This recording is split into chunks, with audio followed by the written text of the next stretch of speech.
Hello and welcome to 360 Sports on Trust TV. I am Emmanuel Fashimi.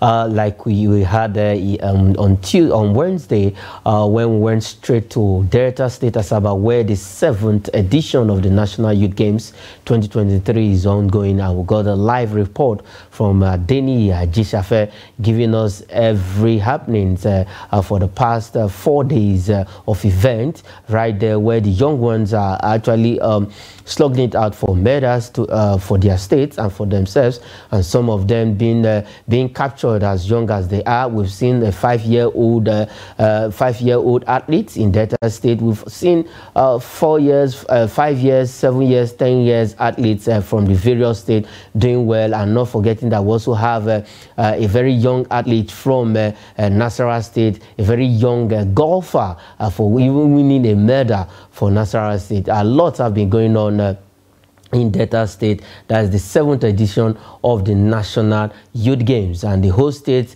continue to beat their chest, continue to remain at the top of the medal table. They don't want to back down. Lagos State, Edo State is chasing, and our own FCT is not left out also. They are doing well for themselves. We also had on Wednesday, FCT winning medal right there in Asaba, Delta State, and all of the venues that are being used for this particular competition for the young one is our own Youth Olympics. No matter how you look at it, is our own mini Olympic for the youth. And we have Denny Ajishafe right away from Ogwashuku, Delta State this morning, where the volleyball final is ongoing. Denny Ajishafe, please quickly bring us up to speed with happenings in Ogwashuku before we go to other venues of the National Youth Games in Asaba. Yes, thank you for having me, Manuel Fashimi. Right now, live here at Ogwashuku. That is the hometown of JJ Okota, the legendary midfield maestro.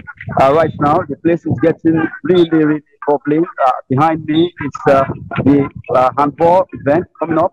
We have about 4 states that are competing for honor in female handball, where you have Adamawa, you have Niger, you have Delta, you also have Kwara. As we speak right now, you can see the footage there. The Kwara and Delta female girls are fighting hard to see what they are going to do. They are really playing. And they have volleyball. Volleyball is also, we'll be having the final today, and also the third place match game rather coming up in volleyball, both for men and rather for boys and girls. And also, you'll be having football also coming up today, football semi-final, and also where all the teams are battle ready. First River will be playing also today, and we'll have all these teams are actually here in Ogwashuku. Ogwashuku is another venue where this event, this National Youth Games under 15 competition is taking place. Now, so far so good. We've seen young athletes winning medals for the various states. Right on your screen, you can see the medal presentation. Now, what has it been so far for other states, especially FCT? Okay, for Team FCT, well, a good one. At least if you check the medal table so far, they are 6 on the north. They've been able to at least amass 3 gold medals, and they did well, having about 7 silver, and also did well, having some bronze, about 5 gold bronze right now. But to let you know, I see the ladies, the young girls are really doing so well.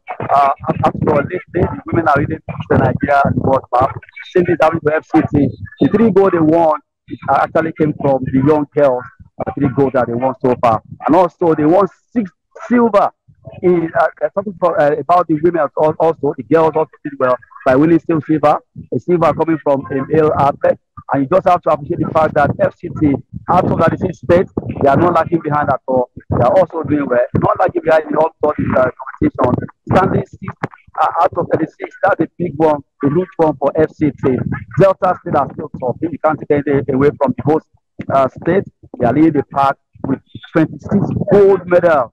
But for the fact that you asked about FCT, just giving you update concerning FCT team right now, they have 3 gold medals, and they are still ready to go. At least looking at the fight, they still have at least 2 more days to change things. Tomorrow is still there, even early Saturday morning before they wrap everything up. But I still hope for Team FCT. Maybe they can still close the gap from 6th to 2nd or to 3rd. But well, everything can still happen anyway. You know, you can never predict what will happen. Maybe overnight they can match 23 goals. But for now, they have 3 gold medals. Okay, FCT have 3 gold medals. For now, they have 3 gold medals. We still have 2 days to go. We still have Friday, we have Saturday morning, where everything will be wrapped up. Now, looking at all of the activities and events that has been ongoing, what are the challenges that these athletes have been facing? Today is day 5. We've seen some good results. Are there any issues in the team's camp, or what is ongoing right now for the athletes? Well, I actually went around yesterday. To some extent, all the trouble of accommodation has been reduced. A lot of states now go where they are staying, and at least got a better place because of the fact that most of the schools are resumed. They try to talk to the management about the NOC and also the MOC, trying to meet with them so that they can allow them to finish up this before they return back to their hostels. But really, accommodation-wise, that has been settled. When it comes to welfare, I think some states are really doing well, trying to see how they can take good care of their athletes, taking care of their feeding, their where they sleep. In fact, I also checked the medical. The medical department has really their best to make sure the athletes are getting injured or actually have that to do with medical respond to them. In all fairness, I think the young ones are really very happy. But the fact that you know how energetic and youthful they are so happy for the fact that they are here to participate in this competition. Minding against all or not minding whatever happens, not minding what they are facing, the fact that they are here, the joy of participating in the national youth games is even higher. It's even making them not to see any other things but really. Okay, now concerning age cheat, has there any report about that over age athletes? Well, that has been a big issue. Let's be sincere with ourselves. Let's tell ourselves the truth.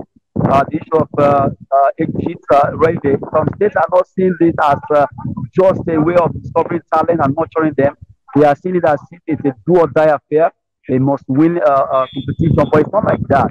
Yesterday, Lagos State Sport Commission actually they rolled out their own. The reason why that they are not here just to win by all force. They are here to get talent discovered. They are here to make sure those talents are being nurtured. And the same thing should go for all the 36 states. It shouldn't be a win-win situation. After all, these are young ones. I don't know why most states or some states are actually helping to get the whole wrong issue. You remember, yesterday I was trying to maintain this age because if you look at when we lie about their age now or put them on that young and they win now, after 3-4 years, they will be over their age. And the lie you told today will actually go to tomorrow. So it's better for us to maintain the flow of this competition. It's meant for talent discovery and also how to nurture them so that we can have future stars for Nigeria. So it's high time all the states that are doing this to stop it and at least see that it is not they must not just be on the podium. You have seen where some athletes they were not able to get to the podium, but later on they became stars. Some years ago, Toby Amusan was competing. She was not on the podium. Nobody even know her, but she kept on. Today, she's a world star. She's a world beater in a 100-meter hurdles for women. And also, we've seen the likes of Bassi, who plays football over there in Germany, Bayer Leverkusen. Some years ago, he started 2015. He was not picked for the under-17, but today he was able to get himself together. What if he had died then? Maybe he would have been out from playing football today. So it's high time states to see that. Just go for the national youth game, even the sports festival. Put the right athletes there. Don't do age cheat, and let's put the right athletes of right age so that we can have future stars representing this great country, Nigeria. Yeah, so that we can have future stars that will be representing this great country, Nigeria. Now, let's go back quickly to the medal table, where Delta State is sitting strongly at the top of the table. They are hosting, and they want to host and win. Is there any possibility? How close is Lagos State, Bayelsa State? As in, how close are they to Delta State? Can they really topple Delta State at the top of the table, barring that we'll just have 3 days of action to go? That's a tall order, Emmanuel, to be candid. Delta State, they've got everything in place to host and also win. You look at their athletes, in fact, if you look at the jersey they wear, their kit is quite very well packaged. I'm not saying others are not doing the same. We have seen Oshun, I've seen Kwara, I've seen Nasarawa, I've seen FCT. All of them are well packaged. But really, Delta State are doing something different. They're trying to inspire these athletes more. That has to do with their, at least if we win good for us, we're going to give you a amount of money. And you know, like I said yesterday, money talks. The volume that comes when you hear a particular amount of money, when you win gold or silver or bronze, it's quite different from what other states we put on ground. So Delta, they have a wide gap. Right now, Delta, they have 26 gold medals. Lagos is second on that particular medal table. They are having 3. You can count extra 11 gold medals ahead between Lagos, the second place, and Delta State. That shows to you that that's just to give you a bit of what happened overnight. Not even now, I'm sure that some competitors are taking place in Asaba. As we speak, we will have seen some medals being won by Delta or any other state. But right now, in Iguachu, they are still competing. So, but for others to close the gap, they must really work very hard because they will be on a very tight rope.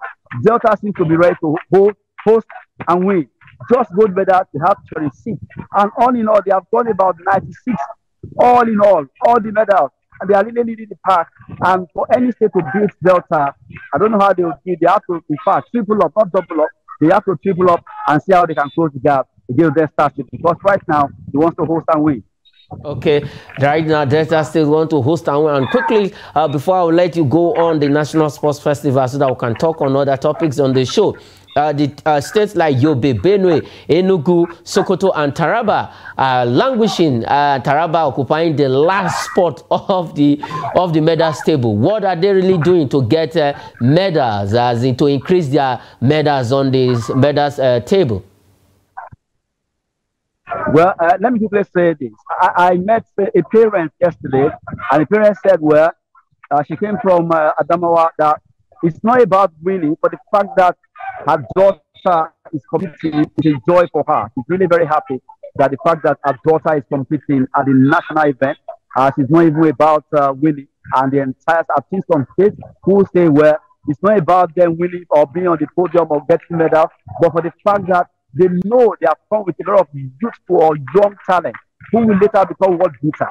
They know that it's an opportunity for them to develop these athletes, and they're giving them that platform to see, to experience that togetherness, that oneness, by bringing together all Nigerian youth in this particular competition. That's a plus, that's a win. In fact, the mother said it's a good medal for her, for the father, her daughter is competing. So for Taraba, for Yobe, for others who are still they've not been able to at least achieve one medal or the other, they are not saying it's a bad thing. They are just happy for the fact that they are competing because they know the talent they've brought. Who knows that tomorrow this talent will be inspired to go at least to go better, to do better, to become world beater. Who knows? They may not give up because they've seen that, okay, I can actually be better than where I am, and it can be better athletes coming from all these states. But for now, all these states they are yet to win medals. Well, anything can still happen. Don't write them off yet. They can still pick up. It's painful, but to some extent, they are happy that they are participating. Okay, they are happy that they are participating. Okay, let's leave the National Youth Games for now. News came out that NPFL, let's talk about NPFL quickly. Now, any coach that does not have the CAF license B will not be allowed to sit on the bench, be on the sidelines for his team. And that is what the NPFL is saying. What's your pulse about this? I think I love this. I love the fact that the organizer of our league are trying to see how they can better the lot of our league. So it's high time we do the right thing. To be candid, it's high time we do the right thing. So standing their ground, we've been managing, we've been trying to patch it up. If we really want our league to be of standard, we really need to go ahead. We need to move forward. Don't mind if us is God, don't mind if us is God. If you cannot do the right thing, it's either you are out or you are in. There's no two way about it. So I love the fact that the league management committee are doing everything possible, trying to see how they can better the lot of MPF right now, trying to see how they can turn Nigerian Premier Football League to the best of the best. Really, we've seen how many Nigerians who prefer to watch European football. They don't want to watch our football because a lot of things are not going right. But right now, if you start from the smallest, let's start from the smallest, and begin to go bigger and bigger. Now, if they make it standard that yes, it's an official statement. If you don't have CAF license, you are not going to be allowed to be on the bench of any club out of the 20 teams that are participating in the MPFL for this season. I love that because that will send a good omen, a good message to all the teams that really something must be done. These guys are not playing at all. As we speak in Nigeria, men are not playing. But really, MPFL this season is going to get better. They are not playing at all. They want to make things right. So I love the fact that without CAF license, you are out. If you are a coach, go out there, do the right thing. Go and upgrade yourself. You want to coach in MPFL, upgrade yourself. And also the teams that actually own these coaches, they should do everything possible to make sure all their coaches are up to date. They are up to date. We've seen where we're talking about referees. The Nigerian referees are not being listed for this or for that. They need to upgrade themselves. Same thing goes for the coaches. You understand? If you are saying the players to up their game, the coaches will also up their game, up their certificate, upgrade their skills and technical know-how of how to at least coach all these players. So it's a good one coming from the MPFL organizers, and I'm trying to see how they can make MPFL of high standard. Yes, MPFL of a better league, so that we can also be watching MPFL, not just the European League. Now, the big one came out on Wednesday.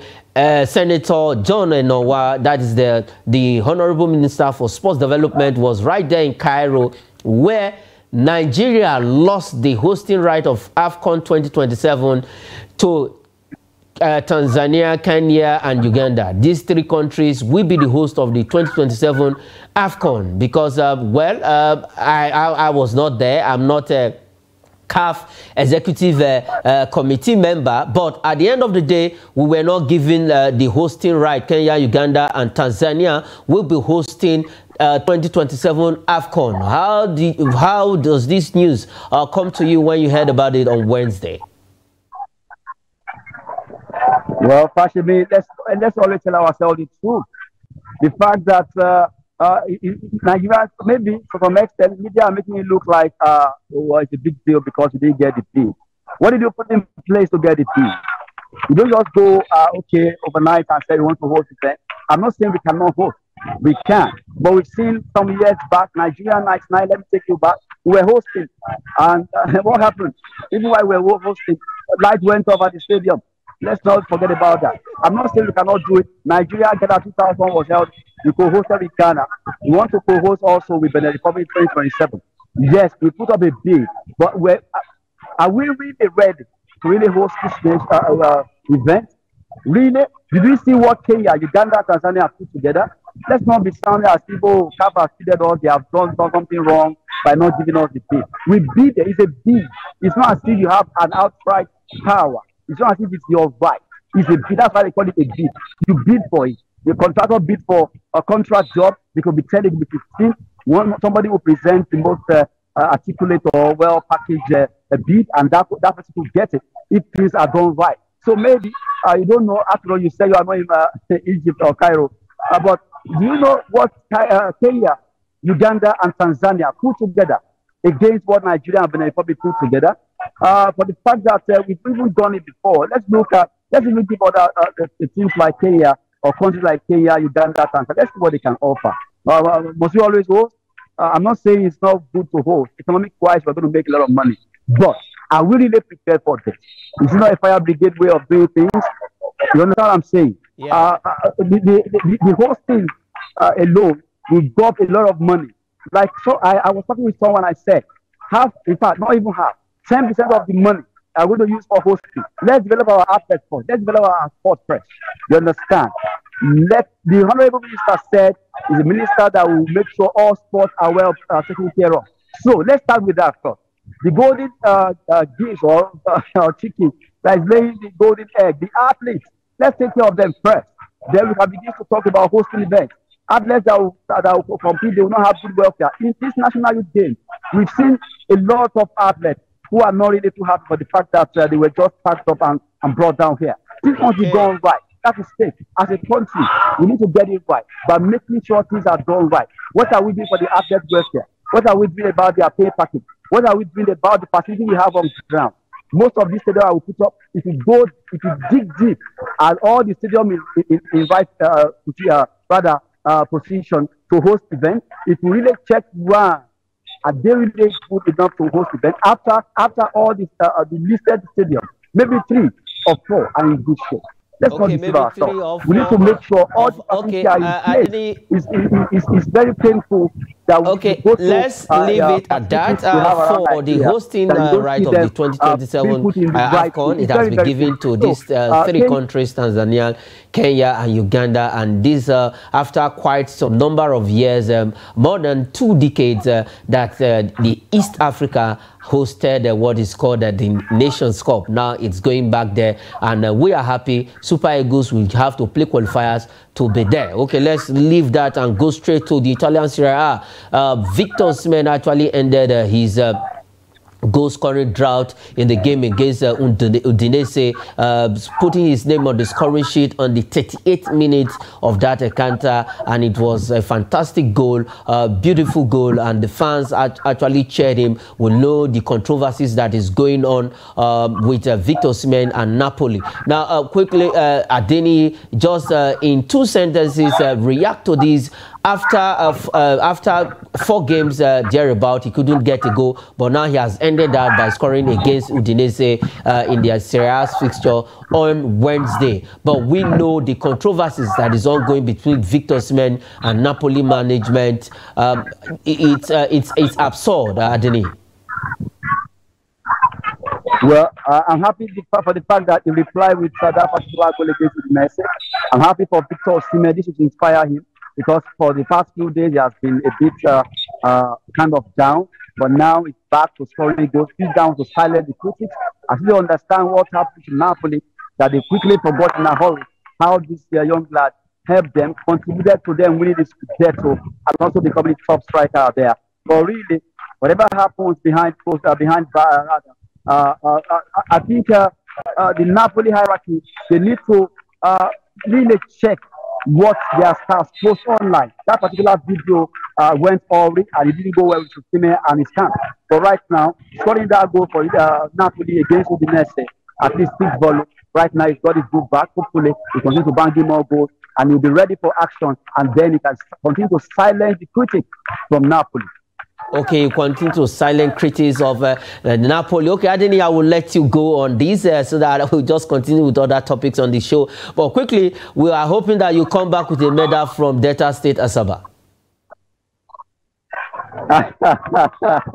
Thank you so much. I hope let's work to be happy. Okay, enjoy the handball game and the volleyball game right there at Ugwashiku Center, where they are having this competition. It's one of the centers that are being used. Okay, let's leave Ugwashiku Delta State and continue with the Italian Serie A. Let's go to results of matches that were played on Wednesday. Last night we have some games where we told you already Victor Osimhen put his name on the scoring sheet.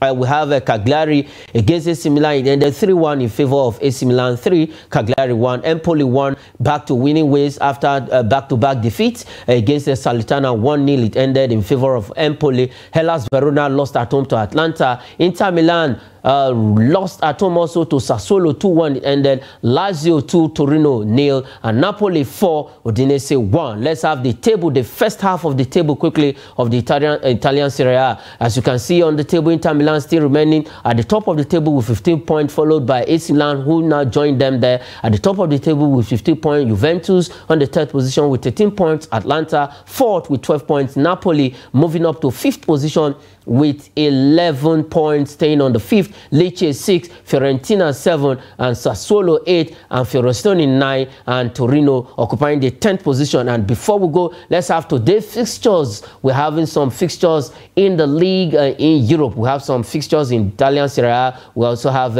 in La Liga. We have Celta Vigo against Alaves in La Liga. We have Granada against Real Betis in La Liga. Osasuna against Atletico Madrid. Frosinone against Fiorentina, that is the Italian Serie A. Monza, Bologna, and Genoa against Roma. That is where we'll leave it on the program 360 Sports. Thanks for watching. I am Emmanuel Fashimi.